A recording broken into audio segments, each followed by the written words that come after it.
Today I'm pleased to present the third quarter fiscal and economic update. What you'll see clearly in today's report is that this government is responsibly managing Alberta's finances amidst falling revenues. Days ago, the federal government acknowledged the impact that the drop in oil prices has had on the national economy and on the national deficit.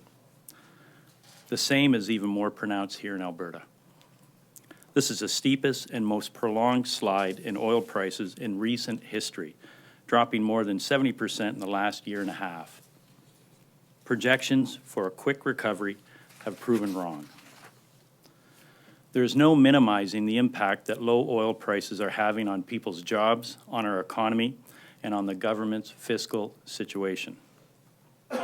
This is a once-in-a-generation challenge, and we are now faced with stark choices. As I said in the budget speech only a few months ago, quote, "If oil prices recover more quickly, we will use the additional revenues to get to a balanced budget more quickly. If oil prices recover more slowly, then we'll have to revisit all of these issues in future budgets," end quote. Unfortunately, it is the latter scenario that has proven true. Since that day, WTI prices have fallen over 30%. In addition, the decline in oil prices has resulted in a 20% drop in government revenue, in part due to the decades of inaction on diversification. This represents a drop of $6.4 billion in government revenue. It is now crystal clear that we cannot continue the same old way of doing things. But it's the same old way of doing things that the opposition longs for. They want to lay off teachers and nurses. They want to put our hospitals and schools back into turmoil, and they say we should scale back new infrastructure investments and put people out of work in order to balance the budget sooner than possible. Our government won't do that. We won't respond with knee-jerk cuts to make a bad situation even worse. We will continue to partner with job creators to promote growth, and we'll offer support and opportunity to those who have fallen into hardship during these tough times. We will continue to put the best interests of Albertans and their families first. The budget that the government will deliver in early April will outline the important steps that we are taking to, 1, support families in times of hardship. Next, to promote economic diversification and growth. And finally, to protect the important services that keep us healthy and build a brighter future for our children. This complements the fiscally prudent decisions we've already made to freeze political and management salaries, to review the number of agencies, boards, and commissions, to delay implementation of some new programs, and to freeze or limit operating budget increases so that we can focus available resources where they are needed most. In order to ensure Albertans are not hit harder during these difficult times with risky cuts, our deficits could increase faster than originally forecast over the next few years. The pathway to balance will take longer to achieve. Our deficit could be as high as $5 billion more in the next fiscal year than what we expected in our October budget. That is simply the reality of our circumstances. Looking back, the third quarter fiscal update shows that our government has managed its expenses well in light of falling revenues. While revenues are forecast to fall by $660 million this year, our expenses will be $460 million lower. Managing expenses, however, was not done at the expense of quality health care and education. We committed in the election that we would fund school enrollment, and this quarter we're providing schools $51 million for high-quality K to grade 12 education. That's nearly 400 more teachers in classrooms all across Alberta. Savings were found due to a better-than-expected year in agriculture after what looked like a serious drought in the early summer. We also found savings through a series of minor economies. As of today, A deficit of $6.3 billion is expected for the 2015-16 fiscal year. While our management of the public purse is good news, I will not downplay to Albertans the challenges that we face. Our economy is expected to recover, but difficult times continue to lie ahead for the remainder of 2016. That's why our government is deploying the tools at our disposal to focus squarely on growth. Our capital infrastructure spending is one tool that saw an additional $4.4 billion in new spending added in budget 2016 to provide needed infrastructure as well as needed jobs. Our economic development initiatives will continue to support jobs and business development. For instance, a new petrochemical diversification program worth up to $500 million, supporting access to capital for growing businesses through ATB, using the Heritage Fund to invest in Albertans and their jobs, and lastly, supporting a growing venture capital industry. Non-energy industries continue to benefit from the low Canadian dollar and stronger U.S. economy, especially in agriculture and agri-food, tourism, and services. And exports will also continue to provide support to our economy with strong gains in bitumen production over the last year, even in this low-price environment. This increase in oil sands production only underlines our case for faster action on Energy East and Trans Mountain pipeline approvals. While we will welcome a renewed partnership with Ottawa, we will continue to work for more and faster infrastructure money for our municipalities and expanded EI access for unemployed Albertans. That's my statement, and I'm happy to take questions. Minister, where you were saying, I'm trying to remember now what you had projected as the deficit figure for 16-17 in the last budget. What was that? $5.4 billion. So when you say it's projected to be $5 billion more than what was originally expected, are you talking about the 2016-17 fiscal year? Yes. So 10.5 billion then? That's what I'm saying. It's potentially $5 billion more than we projected in the October budget, which was $5.4 billion. $10 billion deficit. That's what I said. Based on Could what? you actually say that? We are I am saying that it could be up to $5 billion more than we projected in our October budget. Is that due to like $30 oil staying for an That's, entire year? yeah, it's That's the, that's the basis of what that would? it's due entirely to the collapse of oil prices and what that does to our economy as a result. We have lower GDP. I think if you look at the Q3 update, you'll see that the forecast for 15-16 is been downgraded again. So you expect to bring that in though in early April? You expect That's to bring in a $10 billion deficit budget?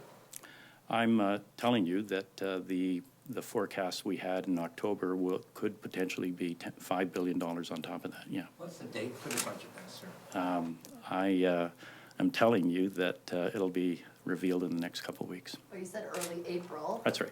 How early in April? The first week? I wouldn't go on vacation for a couple weeks in the beginning of April. That'll come after the end of the fiscal year. Is there a cost to that? Pardon? Is there a cost to the fact that the budget will come out after the end of the fiscal year? No, there's no cost. Does it send a message, though, in terms of the government's preparedness? Most budgets came out over this week, last week, or the next couple of weeks. Not entirely. I remember Joe Oliver's came out 2 or 3 months after usual because of the drop in oil prices. We're going to be coming out in the next in the first couple weeks of April. How are you going to cover that off, Minister, $10 billion? Are you going to review the long-term plan in terms of your objectives, i.e., capital spending, that sort of thing? Or are you just going to add that? Are we going to take on more debt just to cover that off? Or? We're doing things we think in the short term that'll assist our economy. We have a rather significant infrastructure program, capital program, that will help put Albertans back to work and stimulate the economy. We are constraining spending. We need to diversify our revenues, and that's what the diversification efforts will bring us to. All right, guys, we're going to go to the phone line. Operator, can we put through the first caller? Your first question comes from McDougall Center, Calgary Media. Your line is open.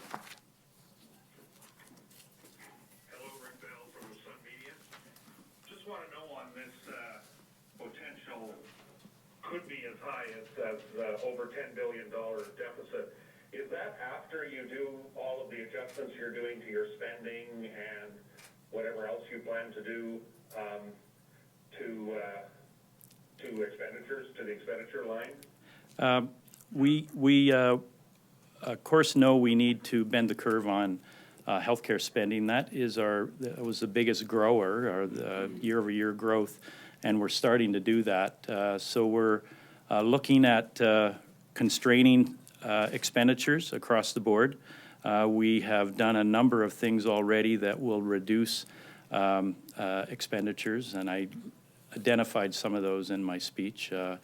We're freezing salaries. We've got a hiring freeze on. We're doing things like that that'll address our labor costs. We are doing what we can. This is a once-in-a-lifetime experience in terms of the effect on our economy here in Alberta. So we need to manage through it, and we'll do that. Are you looking at layoffs? But how do you explain to people a $10 billion deficit? How are you going to be able to explain that to Albertans? It is a rather large number. Yeah, it's a large number. Mr. Morneau came out with a large number himself.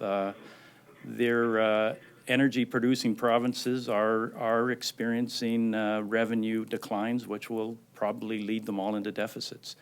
We know one thing, that we're not going to be laying off people and destabilizing our services in this province. We think that would be the wrong thing to do, and it would just put more people on the unemployment lines.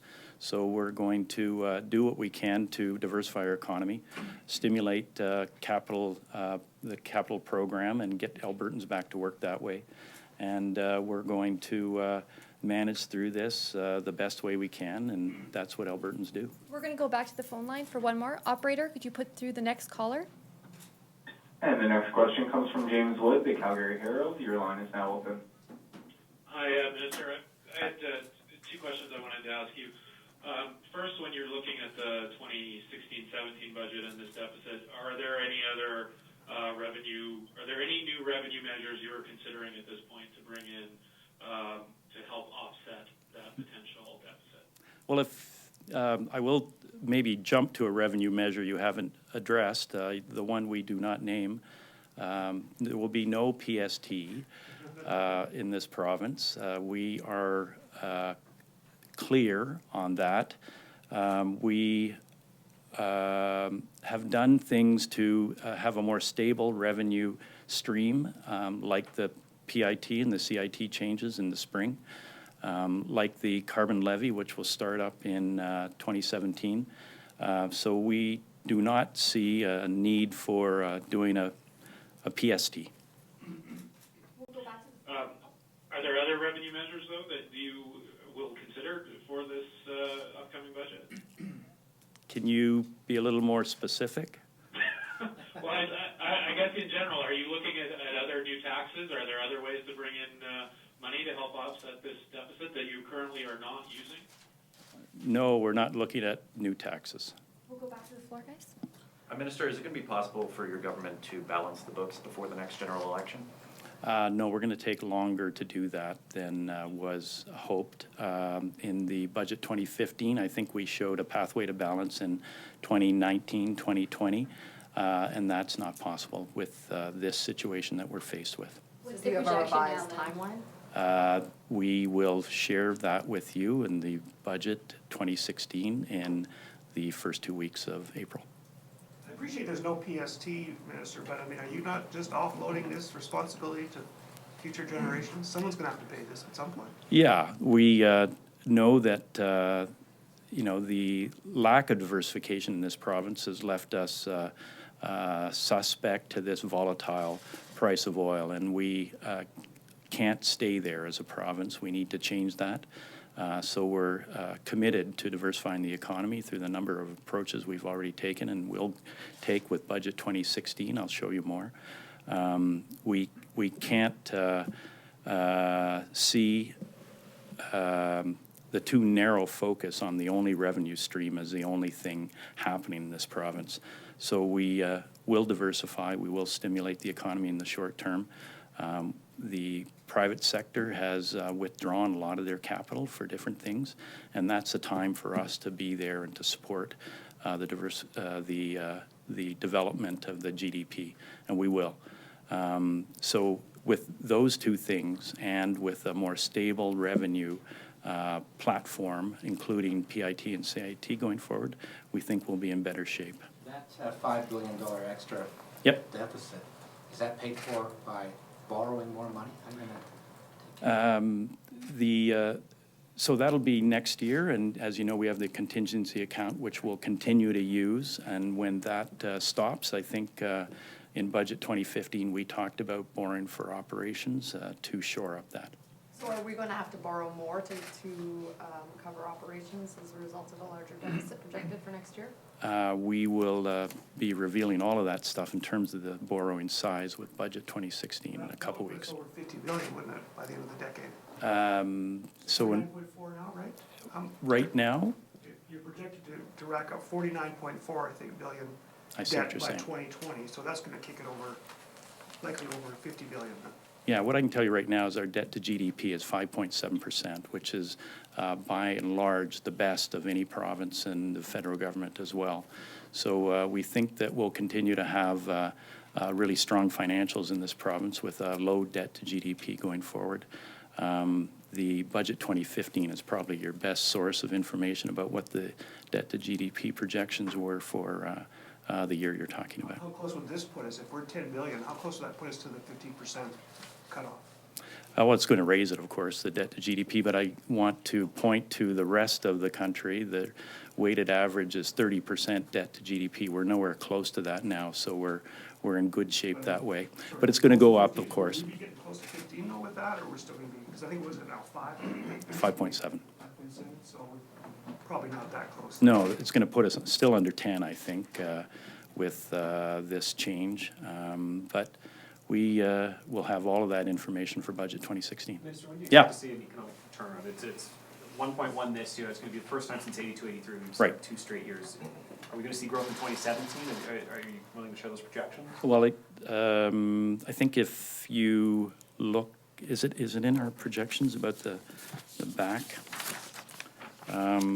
Anyway, if it's not in here, 2017 shows positive, about 1%.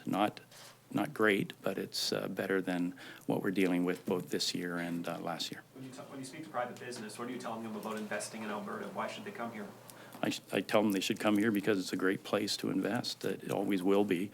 We have, of course, no PST.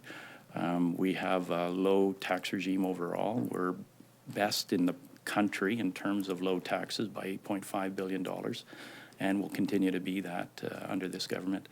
I tell them that we've got great infrastructure. We've got a young, educated workforce. We have a high quality of life and great schools and great hospitals. So I tell them there's no downside to moving to Alberta, even with the government in place. This week we heard from the Saudi minister talking about, he didn't name Canada. He said that the high price operators in oil should get out of the business. And I think Canada, of course, is a high price producer of oil. What do you make of that in terms of, you're hoping we will recover, but you got Saudi saying it's time for us to get out of the business? I saw Mr. Ferguson's comments too, and he said they're doing what they can to be $50 more or less oil producers. We show $45 per barrel right now with our update, so that's very close. You know, when I talk to the leaders of Alberta's energy producing companies, they talk about being innovative and driving down their costs. They know that they have to be competitive. What they really need is access to tidewater so that we can get world prices for oil. And that's where the federal government can come in and help us out in an expedient way if they can make sure that they clearly assist in giving direction to NEB to make decisions, and then once those decisions are made and they go to cabinet, expedite those decisions. That's what we need. We're gonna take one more question from the floor, and then we're gonna go back to Tax the, hikes, such as like, personal income tax, corporate income tax, sin taxes? No, I said there'd be no taxes, no change. I think I missed the one. I Okay, missed that. I'm sorry. I'll be as clear as I can. No taxes. all right, we're gonna go to the phone for one more question from the phone. Operator? It's can not you the put right through- time to draw more taxes out of the economy when people need those monies, so we're not going to change that. Pardon me? Are you gonna stop the planned Dean, we're hikes to gonna minimum go wage? to the phone and then Just we'll the- come back Just the to minimum it. wage question, and you can go to the phone. That probably is something you need to direct to the Minister of Labour. All right, we're gonna go back to the phone. Operator, could you put through the next caller? Your next question comes from Lucas Mayer, 660 News. Your line is open. Thank you very much. Minister, have you considered best case scenario if Energy East did get approved? I mean, is there any way to kind of quantify what that could mean to the deficit moving forward if it got approved at the earliest convenience for the Alberta government? Yeah, I'm sorry I don't have that number, but I do know that I've read some things in the paper, and it talks about the numbers of person years that'll be created as a result of the construction.